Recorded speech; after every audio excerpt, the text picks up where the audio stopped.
Sejam bem-vindos aí à minha primeira gravação para o YouTube. Como eu tenho preguiça de editar vídeos, eu vou fazer meio que um comentário de outros vídeos na internet, na tentativa de trazer um pouco desse conteúdo que já existe há muito tempo em inglês e em outras línguas, para uma forma mais acessível aqui. Vou fazer um comentário. Não sei se vai ficar muito ruim, mas o fato é que eu acompanho muitos canais de história, arqueologia, mitologia e coisas assim que eu acho bastante interessante verem a luz do dia em PTBR, em português. Mas sem delongas, vamos lá. Vou começar chutando balde aqui com uma hipótese trazida pelo pesquisador independente Graham Hancock, bastante questionadora da nossa realidade. Será que a Casa da História é construída em fundações de areia? E a Casa da História significa o que a gente é ensinado sobre história tradicionalmente.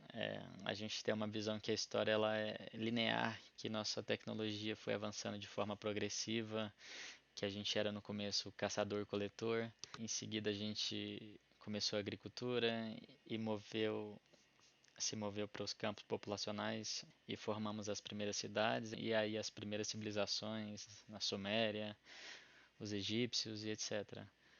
E aí a pergunta aqui do vídeo é exatamente isso. Será se essa nossa casa da história, esse nosso entendimento completo que a gente tem, está construído sobre fundações de areia? Vamos começar. Vamos considerar uma possibilidade extraordinária. Poderia haver uma civilização perdida, à espreita, ainda não detectada em algum lugar na mais remota pré-história? Poderiam os mitos de uma antiga era de ouro, terminada por um imenso cataclismo global, serem verdadeiros? O arquétipo mais antigo dessa história começa com Atlântida, trazida por Platão, da qual ele é a primeira fonte sobrevivente. Ele descreve a Atlântida como tendo uma arquitetura avançada, agricultura avançada, capacidade de construção naval e habilidades marítimas, além de organização social e política avançada. Já havia sido uma cultura bonita e generosa. Porém, com o tempo tornou-se arrogante, cruel e materialista. Em uma frase sonora que nos deveria lembrar do comportamento das sociedades tecnológicas de hoje em dia, Platão nos diz que a Atlântida parou de carregar sua prosperidade com moderação. Como se em punição por essa arrogância, o universo derrubou a Atlântida. Em um único dia e noite terrível, de incêndio, terremotos e inundações, ela foi engolida pelo mar e desapareceu. A humanidade teve que recomeçar de novo como uma criança, sem nenhuma memória do que havia acontecido antes. A visão de historiadores e arqueólogos é que Platão inventou toda a história. Hoje, qualquer pessoa que leve Atlantis a sério pode esperar ser acusada de fantasia arqueológica ou pior, de fraude. Os arqueólogos elaboraram cronogramas e timelines para construir o que chamam de Casa da História. Essas linhas do tempo, que mostram um progresso evolucionário lento e constante, são usadas para argumentar que não há espaço em nosso passado para uma civilização pré-histórica avançada como a Atlântida, ou muito menos para um cataclismo grande o suficiente para tê-la destruído. Mas a nova ciência, ainda não levada em consideração por historiadores e arqueólogos, deve nos fazer parar para pensar. Como veremos, há agora um reconhecimento crescente de que um cataclismo global em nível de extinção se desenrolou muito recentemente, bem na fundação da Casa da História, entre 12.800 e 11.600 anos atrás. Poderia esse cataclismo recém-descoberto estar conectado de alguma forma ao cataclismo da enchente, do fogo e de terremoto que Platão nos diz ter destruído a Atlântida? Eventos cataclísmicos sacodem e remodelam o mundo e permitem que novas histórias surjam. 65 milhões de anos atrás, os dinossauros foram exterminados em um cataclismo global. O que aconteceu há 65 milhões de anos atrás foi tão grande que transformou dinossauros em galinhas. O cataclismo foi causado por um pedaço de rocha de 6 milhas de largura, vindo do espaço sideral e atingindo a Terra a cerca de 70 mil milhas por hora. É, Só fazer um comentáriozinho aqui rápido. Esse cataclismo responsável pela extinção dos dinossauros é conhecido como o evento KT. E o KT quer dizer Cretáceo Terciário, que se a gente olhar nesse gráfico aqui, O Cretáceo é esse período de baixo e o Terciário é esse de cima, é o mais recente. É de cima é mais recente, embaixo é mais antigo. Entre o Terciário e o Cretáceo existe uma camada de sedimentação na superfície da Terra que contém uma série de elementos químicos, partículas e vestígios que nos dão dica que foi alguma coisa cósmica, algum impacto que entrou em choque com a Terra, porque não existem muitas outras coisas que são capazes de depositar esses tipos de químico. Mas se o culpado foi um asteroide ou cometa, ele deixou uma impressão digital distinta na Terra, que é essa camada de cinzas e fuligem marcando o limite KT. Ele é preenchido com a microsfera de carbono de irídio, nanodiamantes, vidro derretido semelhante a trinitita e outros minerais submetidos a temperaturas acima de 2000 graus Celsius. Ponto de ebulição enorme em enormes áreas de superfície da Terra, em diversos continentes. Essas são as assinaturas químicas características de um evento colossal de impacto cósmico. Nada mais pode explicar. Luiz e Walter Álvares foram a equipe pai e filho que revelou a verdadeira natureza do evento KT. Por mais de uma década, eles foram submetidos a ataques bastante violentos de outros cientistas, que se recusaram a aceitar a evidência dos proxies de impacto. Somente quando a cratera deixada pelo impacto foi encontrada profundamente enterrada sob o Golfo do México que as críticas cessaram. O caso de Álvares para o impacto cósmico e a extinção relacionada a 65 milhões de anos atrás agora é considerado como confirmado. Mantenha isso em mente enquanto eu apresento o trabalho de outro grupo de cientistas altamente credenciados. Existem mais de 30 membros na equipe. Suas luzes principais incluem Jim Kenneth, Alan West, Richard Firestone, James Whittaker e Albert Goodyear. Eles inicialmente juntaram forças para investigar o mistério dos milênios finais da última era do gelo. O último máximo glacial, se você olhar no gráfico, foi alcançado há 21 mil anos atrás. Depois disso, as temperaturas começaram a esquentar.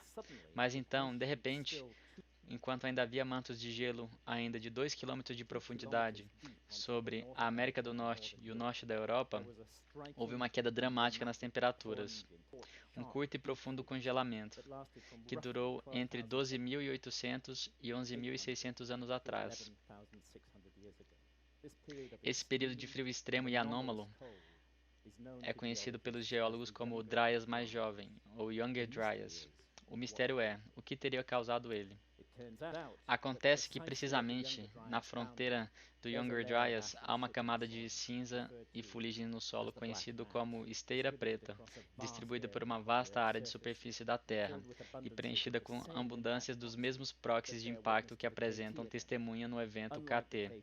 Ao contrário do evento KT, o cataclismo do Younger Dryas surpreendentemente recente apenas 12.800 anos atrás. Inicialmente, a equipe colocou a data em 12.900 anos atrás, porém a data já foi refinada e está mais próxima de 12.800 anos atrás agora. Esse é o primeiro artigo publicado pela equipe de impacto Younger Dryas. Ele apareceu na Academia Nacional de Ciência, PNAS, em outubro de 2007. A manchete fala por ela mesma. Evidência para impacto extraterrestre 12.900 anos atrás, que contribuiu para a extinção da megafauna e o resfriamento do Dryas mais jovem. E aqui é engraçado, é outro paradigma da história, pré-história sendo colocado em xeque aqui, porque também está falando que o Younger Dryas pode ter sido causa motivadora na extinção da megafauna no planeta Terra. Para quem não sabe, a megafauna seriam os mamutes, bicho preguiça gigante, tigre dente de sabre, mastodonte, urso gigante e outras bestas que habitavam a Terra, que coincidentemente entraram todas em extinção nos últimos 10 mil anos. E a razão que nos dão para a extinção dessas espécies não faz sentido algum. Supostamente foram caçadas até a extinção por seres humanos primitivos da Idade da Pedra. E aqui, por outro lado, a pesquisa já está falando que esse impacto cósmico de um meteoro pode ter causado ou acelerado essa dizimação dessas espécies. O ponto aqui é que Todos os papers que ele vai mostrar é ciência mainstream de academia, são jornais credenciados, revisados por pares, não é coisa de louco, teoria arqueológica fantasiosa. E aqui eu vou dar uma lida rápida no título das pesquisas. Diamantes hexagonais sintetizados por choque encontrado nas camadas do Younger Dryas. Um desses minérios só é conhecido na Terra em lugares de impactos de meteoros e crateras. Sua presença suporta fortemente um evento de impacto. Outras pesquisas. Evidência para a deposição de milhões de toneladas de esferas sobre 4 continentes há 12.800 anos atrás. Outra pesquisa. Produtos de derretimento de alta temperatura como evidência para impacto cósmico há 12.900 anos atrás. Outra pesquisa da região central do México, evidência que suporta hipótese de impacto extraterrestre. Também aqui um outro artigo. Camada rica de nanodiamantes encontrada em 3 continentes é consistente com impacto cósmico de 12.800 anos atrás. Então, jornal de geologia, esse daqui, outro lugar, a publicação. O ponto é, essas pesquisas aqui já são antigas, já desde 2007. Essa aqui é um pouco mais recente, de 2015, e é uma análise bayesiana estatística que comprova que essa camada encontrada em 4 continentes é consistente, pelo menos a época que isso aconteceu é consistente, dá uma data entre 12.800 anos atrás, mais ou menos. E além disso, essa pesquisa também fala que não há possibilidade que essa camada tenha sido depositada de forma gradual. Ela aconteceu assim em um período rápido, desencadeado sincronizadamente em um instante geológico, basicamente do dia para a noite.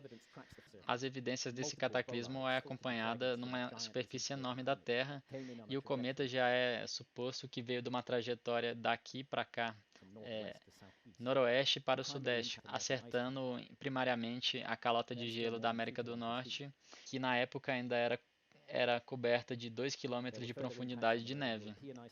Houve mais impactos na calota de gelo do norte da Europa, e a evidência mais distante a leste dos impactos foi rastreada até na Síria. Porque os impactos primários foram na calota de gelo da América do Norte, tem sido um pouco difícil de encontrar as crateras, uma vez que o gelo derrete e 2 km de gelo dificulta um pouco a coisa. Essa dificuldade de encontrar crateras expôs o time ao mesmo tipo de ataques que Luiz e Walter Álvares sofreram. Porém, nos últimos 2 anos, crateras já foram identificadas em áreas além da borda antiga da calota de gelo, onde a cobertura era fina. Essas crateras são as peças finais do quebra-cabeça que deve resolver o debate. Resumindo, há 12.800 anos atrás, múltiplos fragmentos de um cometa gigante em desintegração atingiram a Terra, com o epicentro do cataclismo na calota polar norte-americana. Por que os impactos há 12.800 anos atrás causaram queda das temperaturas mundiais testemunhadas no início do período Younger Dryas, o Dryas mais jovem? A melhor explicação é que inundações de água de degelo, liberada pelo calor e energia cinética dos impactos, fluíram da calota de gelo da América do Norte para o Oceano Atlântico, onde interromperam a corrente do Golfo, um elemento-chave do sistema de aquecimento central do nosso planeta. Daí o resfriamento repentino. O que ele está falando aqui é que após esse impacto que aconteceu aqui nessa cratera, basicamente houve um grande derretimento e degelo que escoou para o Oceano Atlântico, que acabou acarretando no desequilíbrio dessas correntes marítimas que são responsáveis por manter a temperatura do planeta estável. E por que o Dryas mais jovem teria acabado de forma igualmente repentina há 11.600 anos atrás, com um aumento dramático nas temperaturas? Já na década de 80, o astrofísico britânico Fred Hoyle ficou intrigado com o repentino aumento da temperatura no final do Younger Dryas. Ele propôs o impacto de um cometa em um oceano como agência, produzindo não apenas ondas gigantes, mas também enviando uma vasta nuvem de vapor de água para a alta atmosfera, onde envolveu a Terra, criando um efeito estufa grande o suficiente para explicar o aquecimento dramático.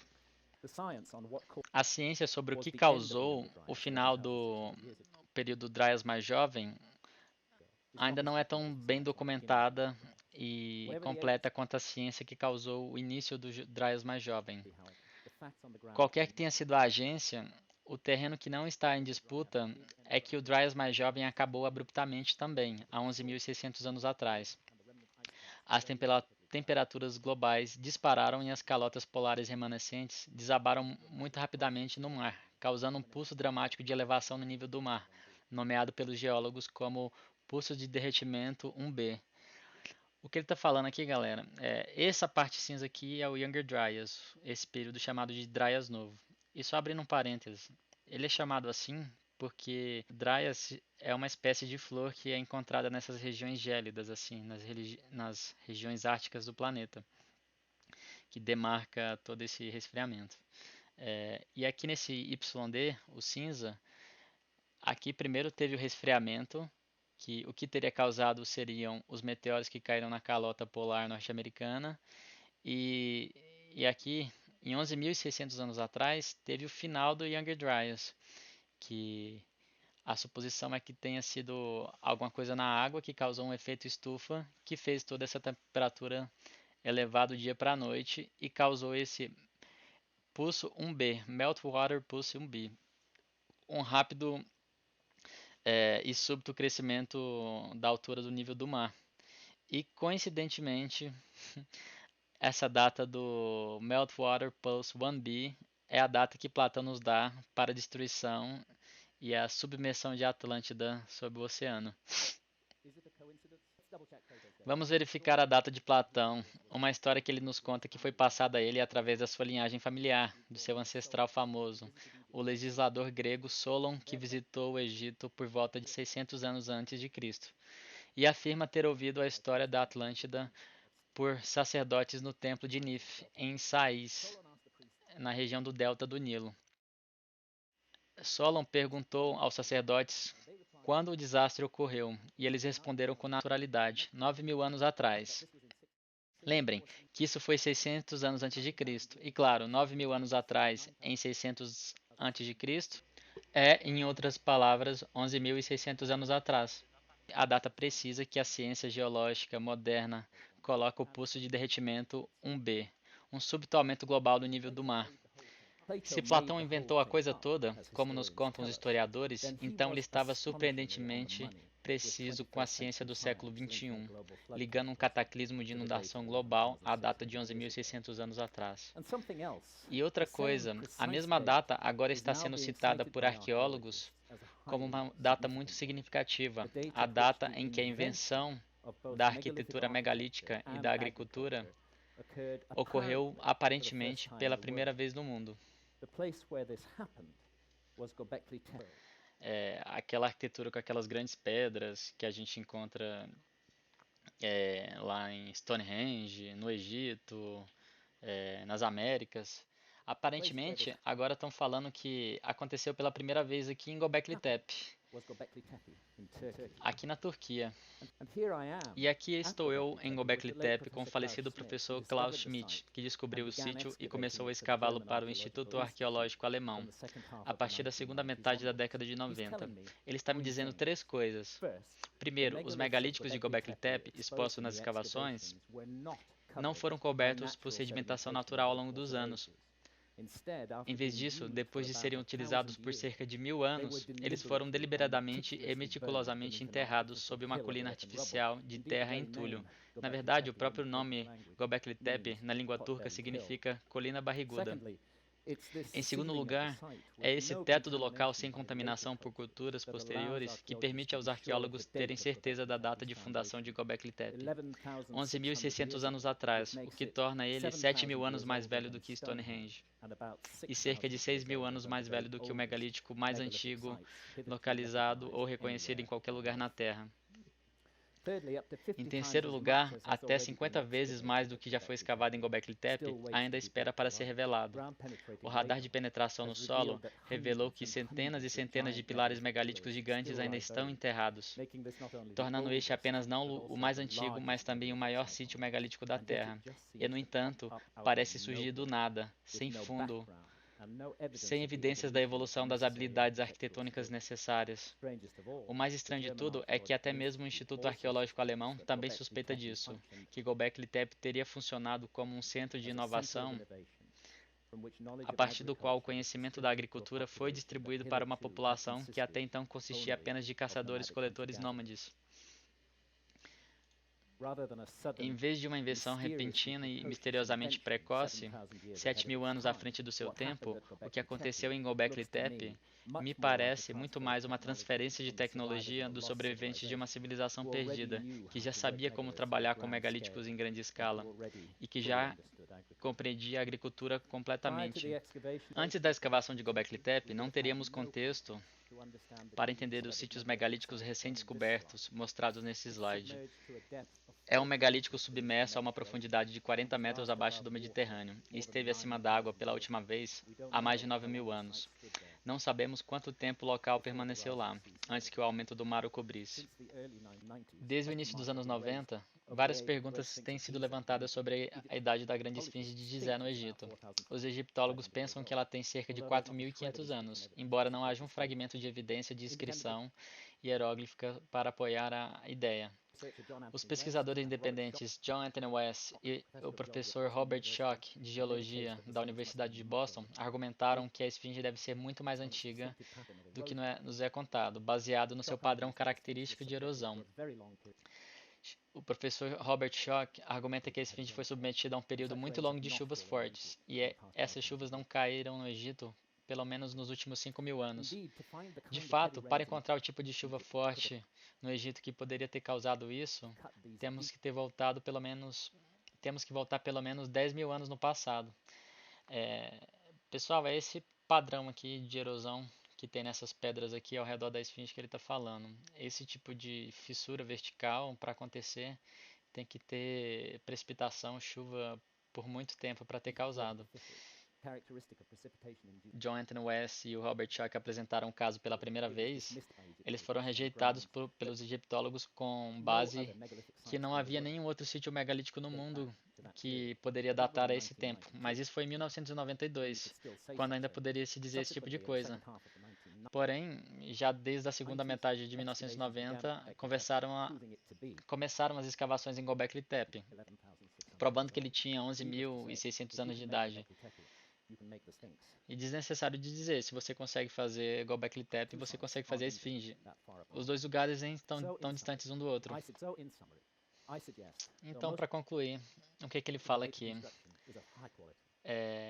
Que embora o topo da nossa história, a história mais recente, seja até um pouco bonita e bem documentada, o que acontece é que historiadores e arqueólogos a gente está sentado em cima de um castelo de areia, as fundações completamente errôneas, defeituosas e até perigosas de uma certa forma. E desde 2007 tem surgido todo tipo de evidência das mais diversas áreas cujas implicações ainda não foram levadas em consideração pelo mainstream da história e da arqueologia. E a gente é obrigado a pensar, a contemplar a possibilidade que realmente tudo que a gente foi ensinado sobre as origens da nossa civilização pode estar errada.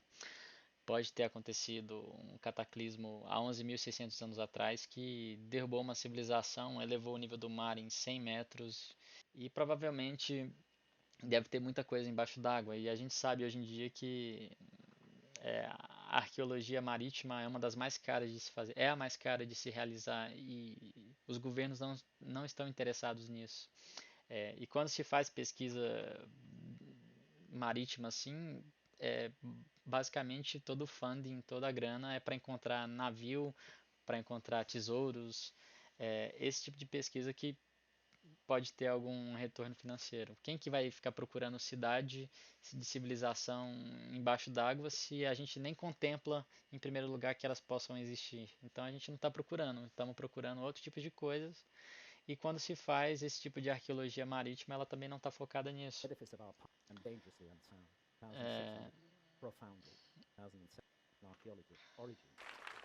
Então é isso. Deixem aí o comentário de vocês. Me falem o que vocês acharam do estilo. É um pouco difícil de fazer, vou ter que treinar um pouco a narração, tradução simultânea, com adicionar minha percepção, visão. Tenho que ver as melhores formas de fazer isso.